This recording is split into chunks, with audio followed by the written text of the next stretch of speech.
길가에 떨어진 녹슨 못 하나를 떠올려 본다. 처음 재련되었을 때는 날카로운 끝과 단단한 몸체를 지녔을 것이다.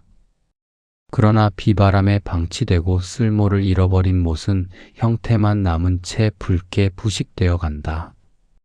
벽에 박힌 못이 녹슬어가는 것은 그저 그 자리에 가만히 박힌 채 비바람을 맞으며 세월을 견디다 보니 어느새 붉게 부식되어 버린 것이다. 우리 마음도 이와 같다. 세월의 풍파를 겪다 보면 굳이 애쓰지 않아도 마음에는 냉소라는 녹이 슬고 생각은 무뎌진다. 그때 자신도 모르게 입 밖으로 튀어나오는 말이 바로 사람 다 똑같다는 말이다. 그 말은 세상을 통달한 지혜가 아니다. 거친 세월에 깎이고 닳아 사람의 진면목을 가려낼 기력조차 잃어버린 마음의 녹일 뿐이다.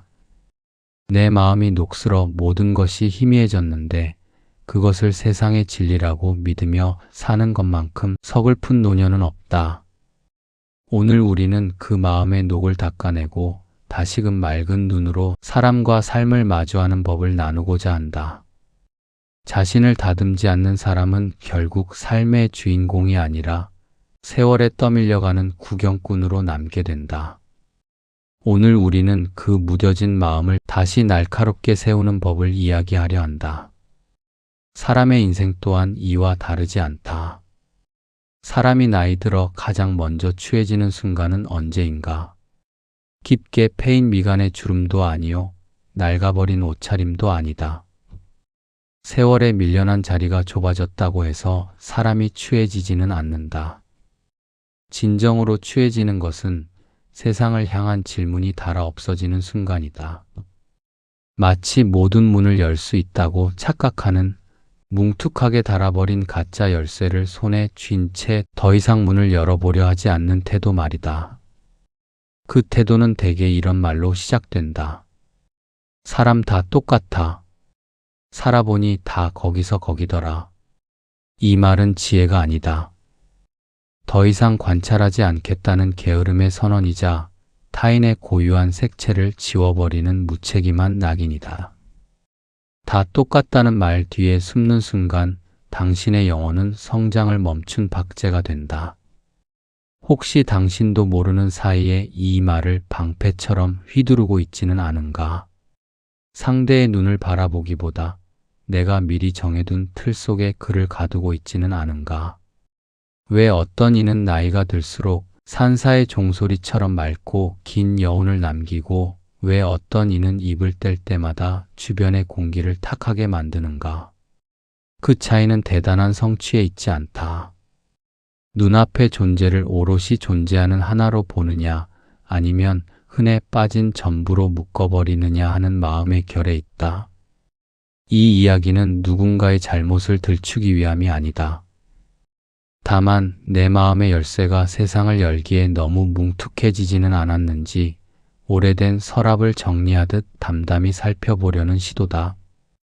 오늘 당신이 무심코 뱉은 그 한마디가 당신의 품격을 세울 수도 혹은 당신이 쌓아온 평생을 무너뜨릴 수도 있다.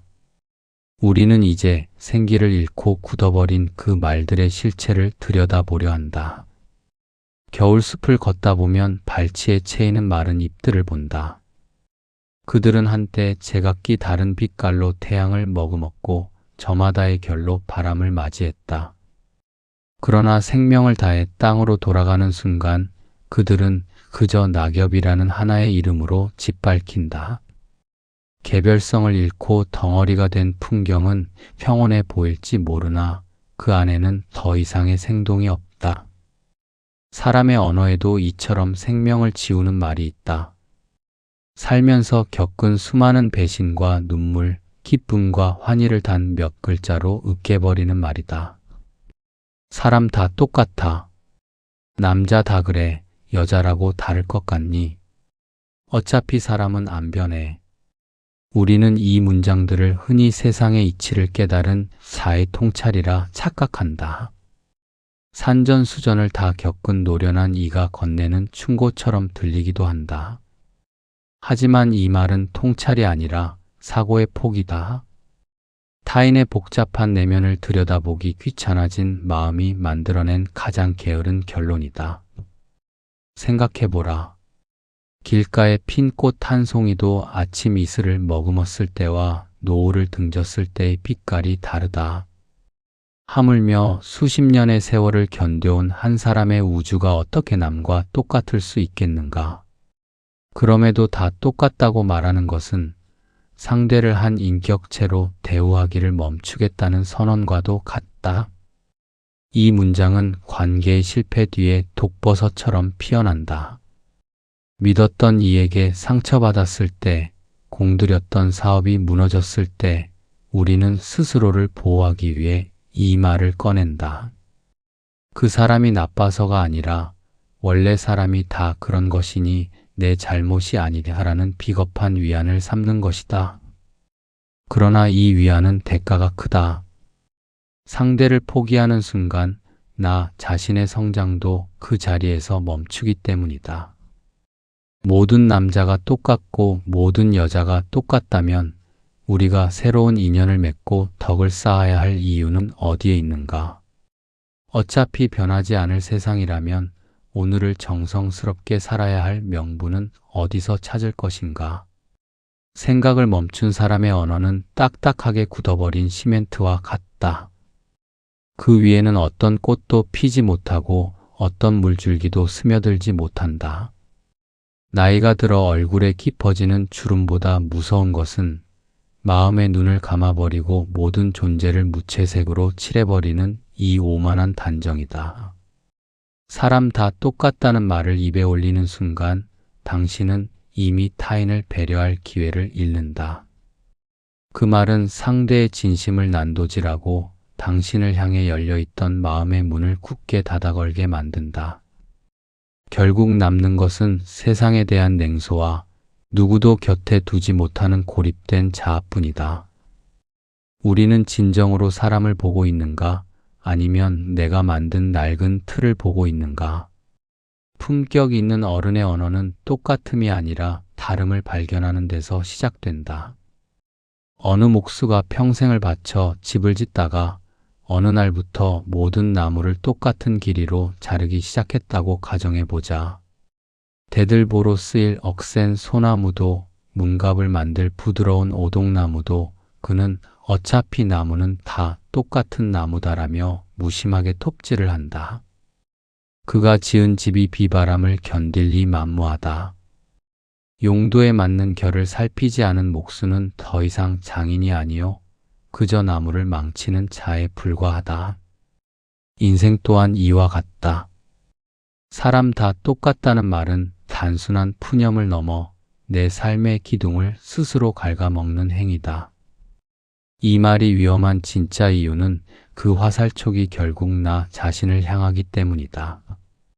다 똑같다는 말의 속내를 들여다보면 그 안에는 나도 더 이상 노력하지 않겠다는 나태함이 웅크리고 있다. 상대가 누구든 어차피 본질이 같다면 내가 굳이 예의를 갖추고 진심을 다해 대할 이유가 사라진다. 상대를 이해하려는 수고로움을 포기하는 순간 나를 지탱하던 도덕적 기준과 인격의 높낮이 또한 허물어진다. 기준을 잃어버린 삶에는 하향 평준화된 냉소만이 남을 뿐이다.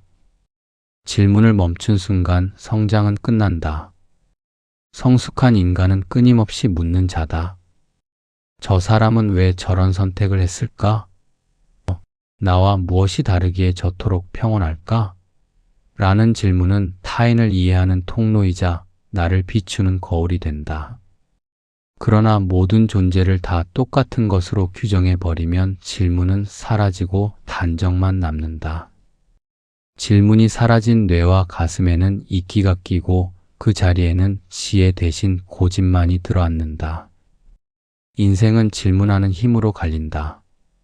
나이가 들수록 우리가 가져야 할 것은 정답이 아니라 더 깊은 질문이다. 사람이 다 똑같다고 말하는 이는 세상을 다 안다고 자부하지만 사실은 세상의 가장 겉면만 만지고 있을 뿐이다. 그는 맛을 모르는 사람이 모든 음식을 그저 배를 채우는 것이라 말하는 것과 다를 바 없다. 풍미를 잃은 식탁이 무미건조하듯 관조를 잃은 노년은 메말라갈 수밖에 없다. 또한 이 말은 자신을 변화의 가능성에서 격리시킨다. 타인이 변하지 않는 존재라면 나 역시 변할 필요가 없는 존재가 된다. 스스로를 다 똑같은 군상의 하나로 편입시키는 순간 우리는 더 나은 사람이 되고자 하는 고귀한 열망을 상실한다. 추함이란 육신의 쇠락이 아니라 어제보다 더 나은 내일이 없을 것이라 믿는 그 닫힌 마음에서 시작된다. 세상에 똑같은 강물은 흐르지 않는다. 어제의 내가 오늘의 내가 아니듯 우리가 마주하는 모든 인연은 저마다의 계절을 지나온 고유한 풍경이다. 그 풍경을 정성스럽게 읽어내기를 포기할 때 인생이라는 길 위에서 우리는 길을 잃게 된다. 성장의 멈춤은 곧 노출의 시작이다. 당신이 뱉은 다 똑같다는 말이 당신의 세계를 얼마나 좁고 황폐하게 만들고 있는지 이제는 정직하게 들여다보아야 할 때다. 세상에는 눈에 보이는 귀천이 있고 보이지 않는 층차가 있다. 흔히들 사람을 나누는 것을 야박하다 말하지만 지혜로운 이는 사람을 구별할 줄 안다. 그것은 상대를 업신여기기 위함이 아니라 내가 맺어야 할 인연의 깊이를 가늠하고 내 영혼을 보존하기 위한 마음의 안전장치이기 때문이다. 성현들이 일찍이 경계한 것은 사람의 빈부나 지위가 아니었다. 그들이 본 핵심은 오직 성장하려는 의지가 있느냐는 것이었다. 사람은 저마다의 자리에 따라 상중하로 나뉘고 그 안에서 다시 세밀한 결로 갈린다. 하지만 이 결을 결정짓는 단 하나의 기준은 자신의 허물을 대하는 태도에 있다. 가장 아득한 부류는 스스로 문제를 인식하지 못하는 사람이다. 자신의 부족함을 모르니 고칠 마음이 없고 고칠 마음이 없으니 세월이 흘러도 그 영혼은 그 자리에 고여 있다. 이런 이들은 대개 사람은 원래 안 변해라는 말을 전매 특허처럼 내세운다. 스스로를 버릴 용기가 없는 자들이 자신의 정체를 정당화하기 위해 꺼내는 비겁한 방패다. 반면 귀하게 여겨야 할 부류는 자신의 허물을 알고 그것을 고치려 애쓰는 사람이다. 설령 지금 당장의 처지가 비루하고 성격에 모난 구석이 있을지라도 스스로를 깎고 다듬는 자는 반드시 그 안에서 은은한 향기를 뿜어낸다. 지혜로운 이는 이 변화의 움직임을 포착하여 인연의 끈을 맺는다. 우리가 사람을 분별해야 하는 이유는 명확하다. 곰팡이가 핀 나무 옆에 있으면 멀쩡한 나무도 함께 무르듯 성장을 멈춘 이들과 결을 같이 하면 내 마음의 결도 필히 무뎌진다. 다 똑같다는 말로 이 엄연한 차이를 지워버리는 것은 옥석을 가리지 않고 진흙탕 속에 함께 던져 넣는 것과 같다. 결국 옥만 상처를 입고 그 광채를 잃게 된다. 이러한 등급은 차별이 아니라 분별이다. 사람의 그릇이 저마다 다름을 인정할 때 비로소 우리는 누구에게 마음을 열고 누구와는 거리를 두어야 할지 알게 된다. 모든 사람을 똑같이 대하겠다는 결심은 자비로워 보이지만 실상은 아무에게도 진심을 다하지 않겠다는 방관의 다른 이름일 수 있다. 지혜로운 눈으로 본 세상은 결코 다 똑같은 곳이 아니다.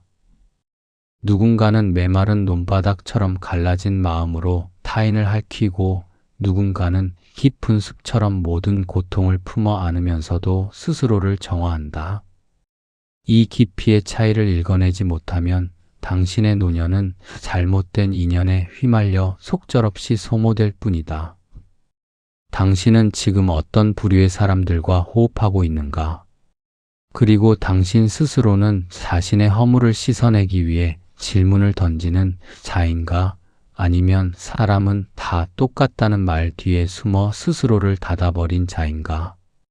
사람을 구별하는 눈을 갖는 것, 그것이 곧 나를 지키고 인간으로서의 품격을 지켜내는 첫 번째 공부다. 항아리에 맑은 물을 채워두어도 그 안에 작은 먹물 한 방울이 떨어지면 물 전체는 금세 탁해지고 만다.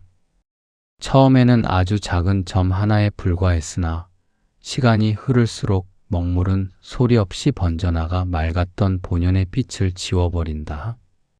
이미 검게 변해버린 물을 다시 맑게 하려 애쓰는 것보다 그 물을 비워내고 항아리를 깨끗이 씻어내는 것이 지혜로운 처사다. 인간관계 또한 이와 같다. 성장 없는 만남, 서로를 갉아먹는 관계는 내 삶에 스며든 먹물과 같아서 곁에 두는 것만으로도 내 영혼의 결을 망가뜨린다.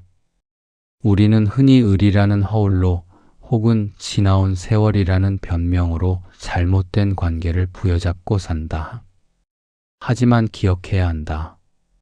서로의 허물을 묵인하며 안주하는 만남은 위로가 아니라 서로를 함께 침몰시키는 소리 없는 동조일 뿐이다. 친분이 아무리 두터워도 반드시 거리를 두거나 끊어내야 할 사람이 있다. 첫째는 모든 일을 남의 탓으로 돌리는 사람이다. 그들에게 세상은 늘 불공평하며 자신은 언제나 피해자다. 이런 이들과 시간을 보내면 당신의 귀한 생명력은 그들의 원망을 받아내는 감정의 배수구가 되고 만다. 그들은 당신의 기운을 앗아가 자신들의 어둠을 채우려 한다. 둘째는 입만 열면 변명을 일삼는 사람이다. 자신의 허물을 직면할 용기가 없는 자는 결코 나아지지 않는다. 그들은 어쩔 수 없었다는 말로 자신의 정체를 고착화하며 당신의 진심 어린 조언조차 자신을 향한 공격이나 간섭으로 받아들인다. 변명은 스스로를 가두는 벽이며 그 벽 안에 갇히기를 자처한 사람을 밖으로 끌어낼 방법은 없다. 충고를 공격으로 받아들이는 이들 또한 경계해야 한다. 그들은 자신의 좁은 세계가 무너질까 두려워 타인의 선의를 빚으로 되돌려준다. 이런 관계 속에서 당신의 인내와 선함은 덕이 되지 못하고 그저 소모되는 감정의 찌꺼기가 되어 당신을 지치게 할 뿐이다. 관계를 끊는다는 것은 상대에 대한 모진 미움이 아니다. 그것은 내 삶의 자리를 정돈하고 더 귀한 가치를 위해 공간을 마련하는 숭고한 결단이다. 사람은 누구와 호흡하느냐에 따라 그 사람의 채취가 결정된다. 마른 풀과 함께 있으면 마른 풀 냄새가 배고 향나무와 함께 있으면 그 향이 몸에 배는 법이다. 나이가 든다는 것은 인맥의 숫자를 늘리는 일이 아니라 곁에 둘 사람을 정성껏 가려내고 나머지는 담담히 비워내는 과정이어야 한다. 잘못된 관계를 끊어내지 못하는 유약함은 결국 당신의 남은 인생을 타인의 소음 속에 매몰시키고 만다. 단호해져라. 당신의 맑은 항아리에 먹물이 번지도록 방치하지 마라. 비워낸 그 자리에 비로소 당신의 노년을 비출 맑은 햇살과 진정한 도반이 찾아올 수 있다. 적막한 밤, 빈 방에 홀로 앉아 있을 때 밀려오는 냉기를 우리는 외로움이라 부른다. 그 서늘함을 견디지 못해 사람들은 서둘러 누군가에게 전화를 걸고 맞지 않는 옷 같은 모임에 참석하며 의미 없는 대화로 시간을 메운다. 하지만 그렇게 사람을 만나고 돌아오는 길에 느껴지는 공허함은 어찌 된 일인가?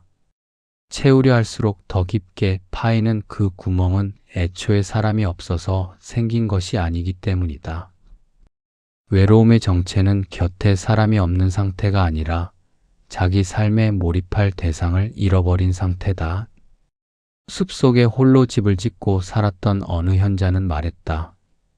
나는 혼자 있을 때만큼 동료애를 느낀 적이 없다라고. 그에게는 관찰해야 할 자연이 있었고 깊이 파고들 사유가 있었으며 정성스럽게 돌봐야 할 자기만의 세계가 있었다. 무언가에 깊이 몰입해 있는 사람은 혼자 있어도 결코 외롭지 않다. 오히려 그 시간을 자신의 영혼을 벼리는 가장 축복받은 시간으로 여긴다. 우리가 흔히 말하는 외로움은 대개 타인의 시선으로부터 소외되었다는 불안감에 불과하다. 내가 나를 바라보는 눈길이 따뜻하고 단단하다면 타인의 시선은 그리 중요하지 않다. 고독과 외로움은 엄연히 다르다. 고독은 스스로를 정화하는 맑은 샘물과 같지만 외로움은 자기를 태워 타인의 온기를 구걸하는 마른 장작과 같다. 외로움을 견디지 못하는 사람은 관계의 주인이 될 수 없다. 스스로 홀로 서지 못하는 이는 결혼 생활에서도 배우자에게 자신의 공허함을 채워달라 생떼를 쓰고 자녀와의 관계에서도 집착이라는 이름의 족쇄를 채운다. 내가 비어 있으니 남을 통해 나를 증명하려 하고 상대가 내 뜻대로 움직여주지 않으면 배신감을 느끼며 스스로를 괴롭힌다. 인생의 후반전에 접어들수록 우리는 홀로 있음의 기술을 배워야 한다. 그것은 세상을 등지는 것이 아니라 세상의 소음에서 잠시 물러나 내 안의 소리에 귀를 기울이는 과정이다. 책 한 권에 깊이 빠져들거나 흙을 만지며 식물을 키우거나 붓을 들어 묵향을 즐기는 그 모든 몰입의 순간에 외로움은 설 자리를 잃는다. 몰입이 없는 삶은 필연적으로 타인에게 의존하게 된다. 그리고 그 의존은 사람 다 똑같다는 냉소나 나 좀 봐달라는 비굴함으로 변질되기 쉽다. 외로워서 친구가 필요한 것이 아니다. 나를 몰두하게 할 삶의 목적이 없기에 친구라는 가림막이 필요한 것이다. 진정한 어른은 혼자 있는 시간을 통해 자신을 정돈하고 그 정돈된 마음으로 타인을 만난다. 그때의 만남은 구걸이 아니라 나눔이 되며 의존이 아니라 연대가 된다. 당신을 외롭게 만드는 것은 텅 빈 옆자리가 아니라 텅 빈 당신의 내면이다. 이제 밖으로 향하던 시선을 거두어 당신의 안뜰을 가꾸어라. 무언가에 정성스럽게 마음을 쏟는 순간 당신은 더 이상 외로움의 포로가 아닌 고독의 주인이 될 것이다. 세상에는 겉보기에 맑은 연못 같으나 속은 깊은 늪인 사람들이 있다. 우리는 흔히 거절하지 못하고 남의 비위를 맞추며 굳은 일을 도맡아 하는 이들을 착한 사람이라 칭송한다. 그러나 인생의 긴 여정에서 보았을 때 무조건적인 착함은 때로 악함보다 더 위태로운 결과를 초래한다. 우리는 착한 사람과 선한 사람을 엄격히 구분해야 한다. 착한 사람은 갈등이 두려워 자신의 주관을 꺾고 타인의 뜻에 편승하는 자다. 반면 선한 사람은 옳고 그름에 대한 단단한 중심을 가지고 필요하다면 세상과 맞설 줄 아는 사람이다. 싸워야 할 때 싸우지 못하는 착함은 결코 덕이 아니다.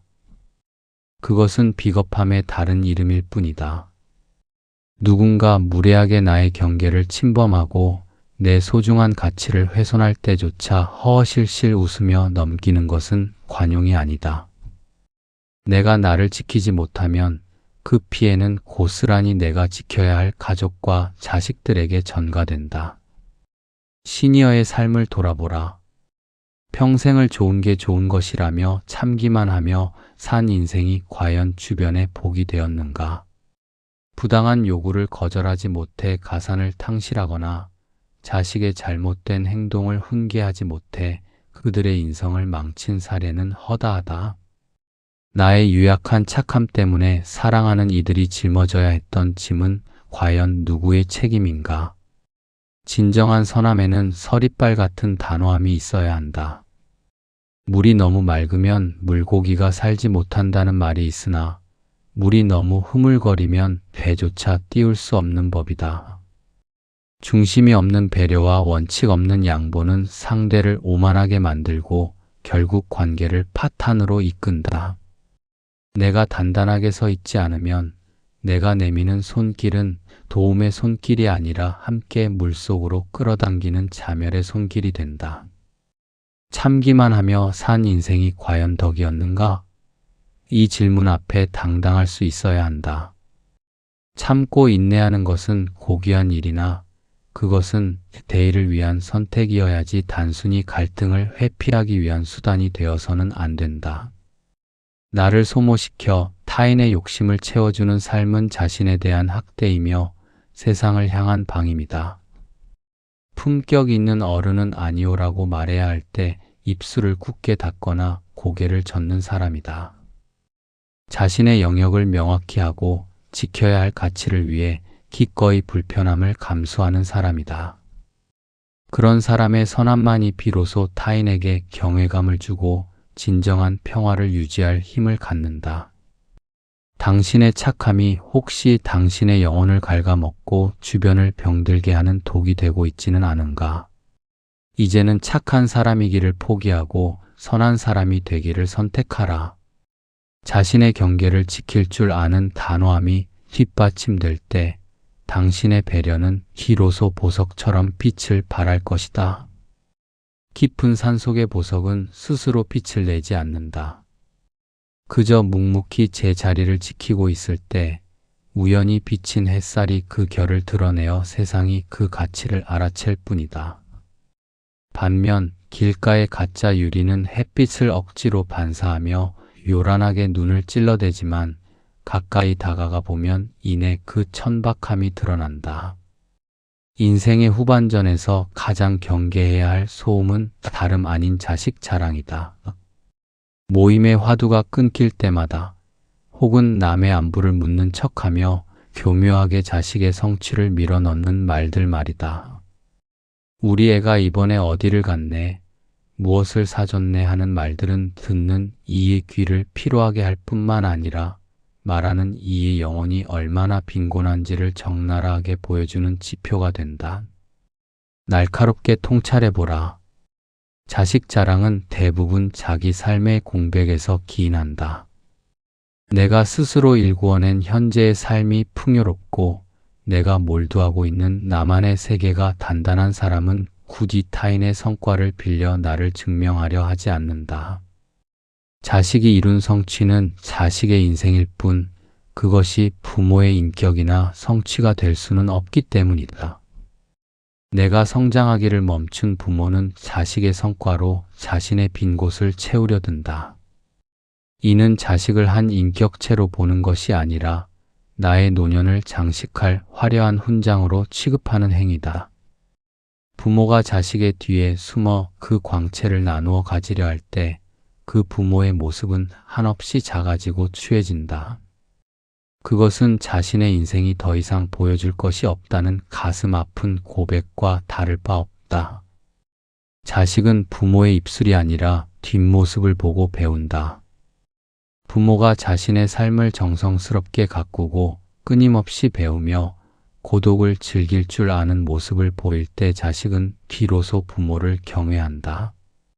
그러나 부모가 제 삶은 내팽개친 채 오로지 자식의 일거수일투족에 목을 메고 그것을 세상에 과시하는데 골몰한다면 자식은 어느 순간 부모를 부담스러워하며 멀어지게 된다. 부모가 멈추면 자식도 언젠가 멈춘다. 자식에게 물려줄 가장 귀한 유산은 돈도 명예도 아닌 나이 들어서도 꿋꿋이 자신의 길을 가는 뒷모습이다. 자식의 성취에 기뻐하는 것은 부모로서 당연한 정이나 그것을 나의 자랑으로 삼는 순간 그 기쁨은 독이 되어 돌아온다. 품격 있는 노년은 자식의 이름을 빌리지 않는다. 오직 자신의 향기로 말한다. 우리 자식이 이렇다는 말 대신 오늘 내가 읽은 책 한 구절, 내가 가꾼 화초의 꽃망울, 내가 새로이 깨달은 인생의 진리를 이야기하라. 자식이라는 화려한 옷을 벗어던지고도 당신 자체가 빛나는 존재가 될 때 당신의 노년은 비로소 완성된다. 자랑하지 않아도 드러나는 것, 그것이 진정한 성인의 기품이다. 밤하늘의 뭇 별들이 제 아무리 찬란하게 빛난들 길 잃은 나그네가 의지하는 것은 오직 북극성 하나뿐이다. 북극성은 다른 별들의 궤도를 기웃거리지 않는다. 그저 제자리에 멈추어 스스로 빛을 낼 뿐이다. 그 부동의 자세가 있기에 비로소 온 하늘의 질서가 잡히고 방황하는 이들에게 이정표가 되어준다. 인생의 후반을 살아가는 우리에게 필요한 태도 또한 이와 같다. 관계를 찾아 사방으로 발을 넓히고 남의 눈에 들기 위해 자신을 꾸미는 분주함을 내려놓아야 한다. 나를 지키는 단 하나의 태도는 바로 내 자리를 지키는 북극성이 되는 것이다. 품격 있는 어른은 인연을 구걸하지 않는다. 내가 향기로운 꽃이 되면 나비는 시키지 않아도 찾아오는 법이요. 내 안에 덕이 깊으면 사람은 절로 모여든다. 만약 내 곁에 사람이 없다면 그것은 세상이 야박해서가 아니라 내가 아직 충분히 향기롭지 못하기 때문임을 깨달아야 한다. 이를 위해 우리는 절차탁마의 자세를 되찾아야 한다. 뼈를 깎고 상아를 갈며 옥을 쪼고 돌을 닦는 마음으로 매일의 나를 정돈하는 것이다. 이는 대단한 공부를 하라는 뜻이 아니다. 내가 쓰는 언어를 살피고 내가 머무는 공간을 청결히 하며 내 마음의 밭에 잡초가 자라지 않도록 매일 질문을 던지는 일이다. 덕을 쌓는 삶은 요란하지 않다. 그것은 타인에게 베푸는 시혜가 아니라 나 자신을 온전하게 만드는 과정이다. 내가 바로 서면 관계는 자연히 정리된다. 나를 이용하려던 이들은 나의 단단함에 부딪혀 떠나갈 것이요.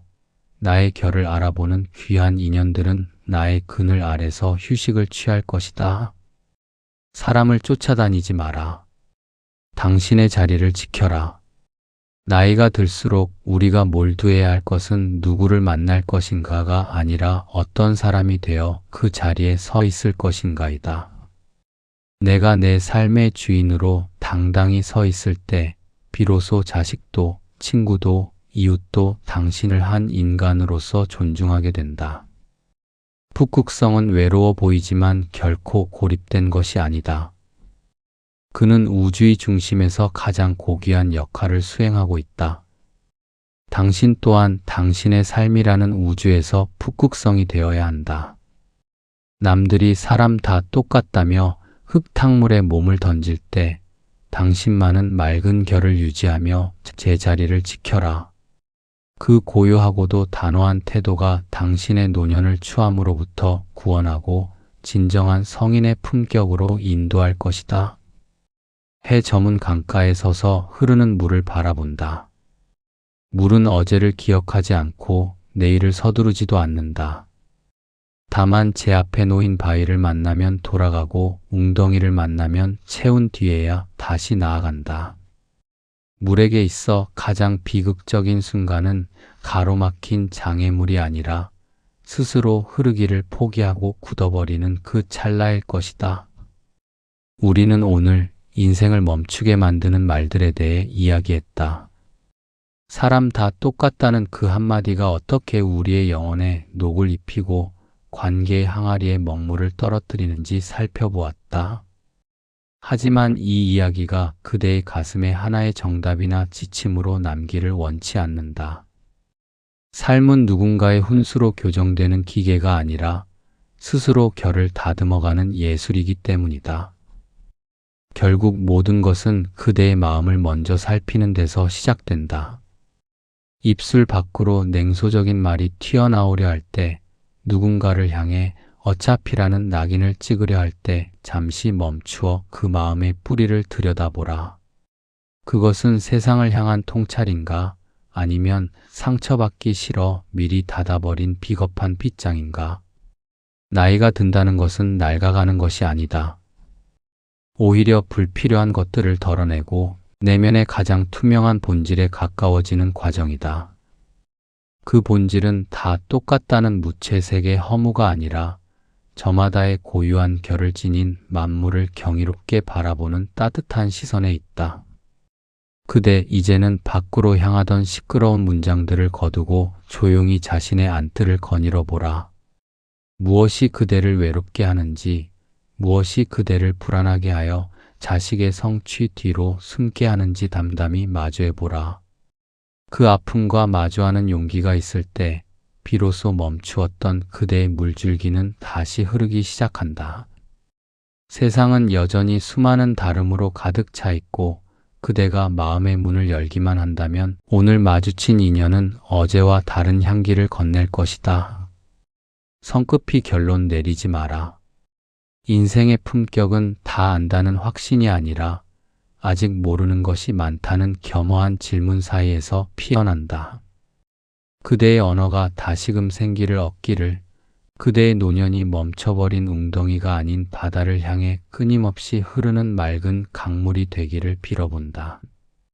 여전히 삶은 그대의 질문을 기다리고 있다.